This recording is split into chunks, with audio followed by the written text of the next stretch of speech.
वेदव्यास जी फिर कहने लगे। सूत जी बोले, हे मुनिगणों, आगे की कथा को सुनाता हूं, सभी उत्तम मुनि श्रवण करें। तुंगध्वज नाम का एक राजा था।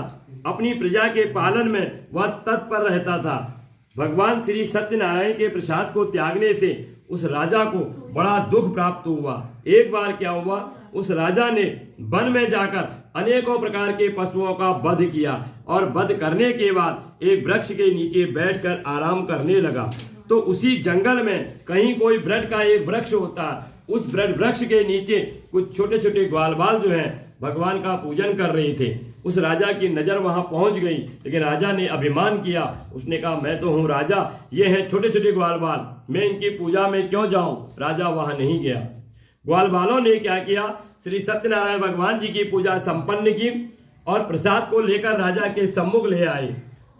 तो राजा ने फिर अभिमान किया। उसने कहा, मैं तो हूं राजा, ये है छोटे छोटे ग्वाल बाल, इनका दिया हुआ प्रसाद में क्यों ग्रहण करूं। राजा ने प्रसाद भी ग्रहण नहीं किया।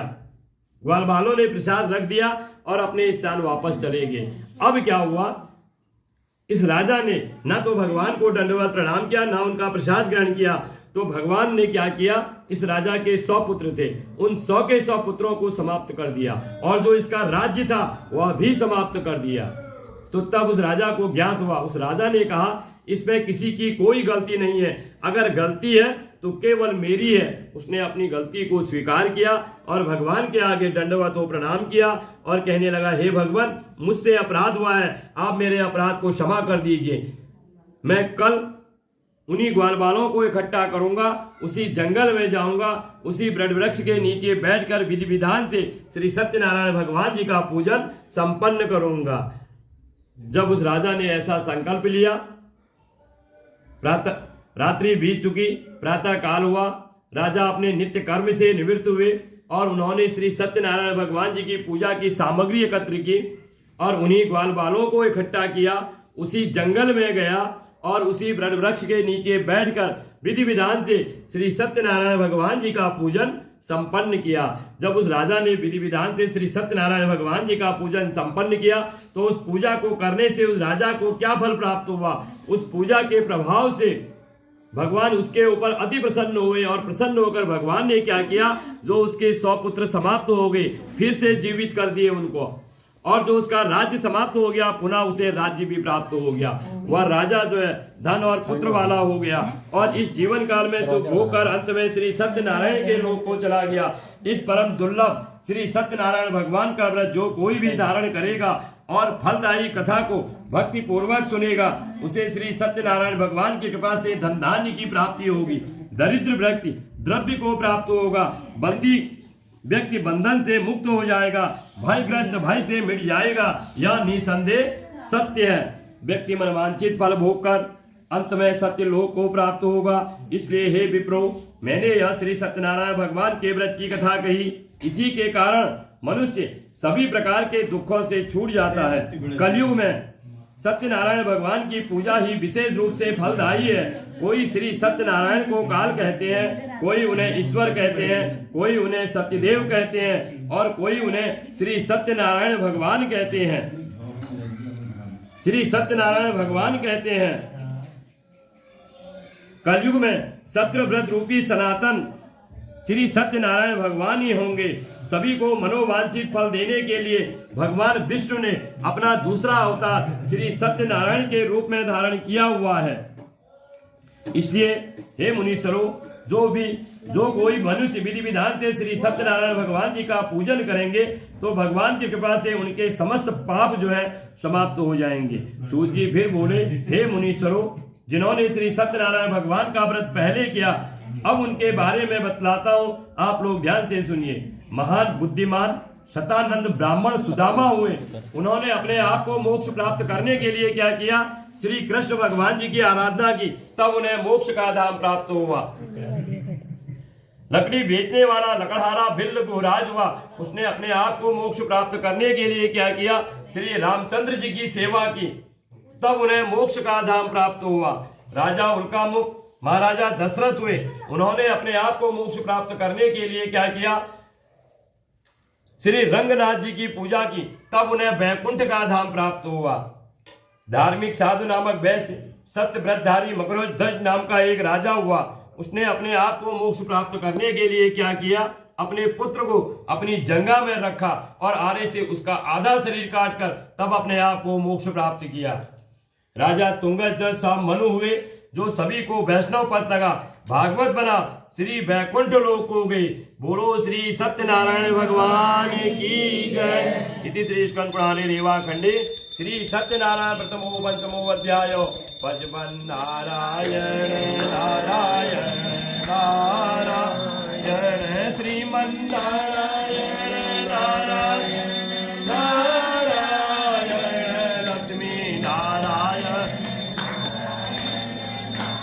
नारायण भजमन नारायण नारायण नारायण लक्ष्मी नारायण नारायण नारायण भजमन नारायण नारायण नारायण श्रीमन नारायण नारायण भजमन नारायण नारायण नारायण लक्ष्मी नारायण नारायण नारायण भजमन नारायण नारायण नारायण श्रीमन नारायण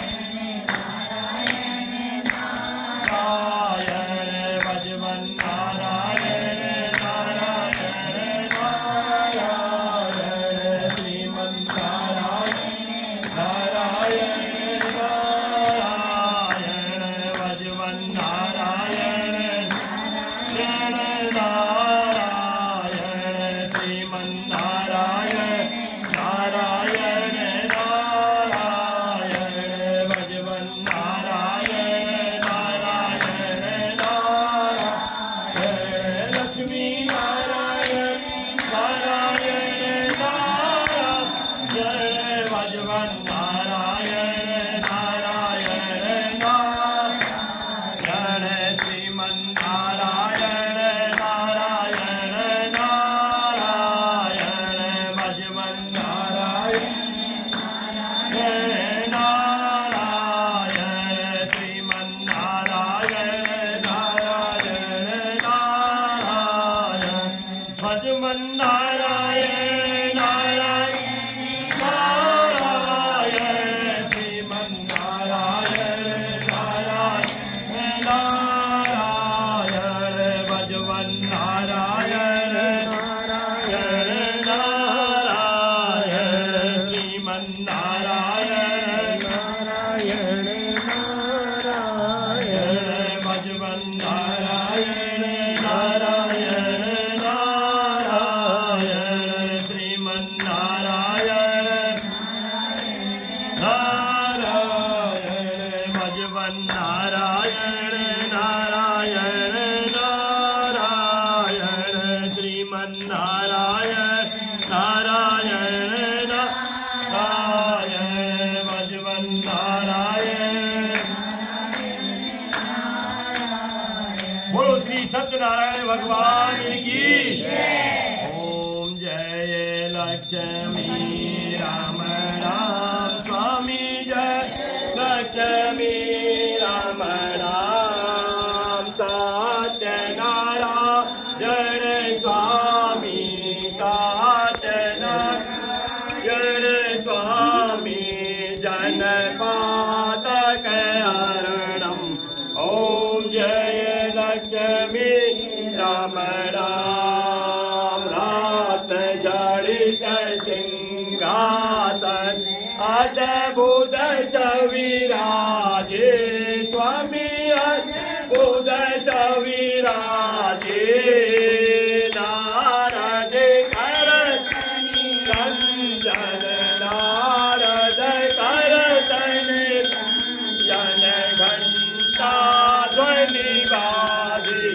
ओम जय लक्ष्मी राम राम प्रकट पाए कलिकार विधि को दरद दियो स्वामी को दरद दियो।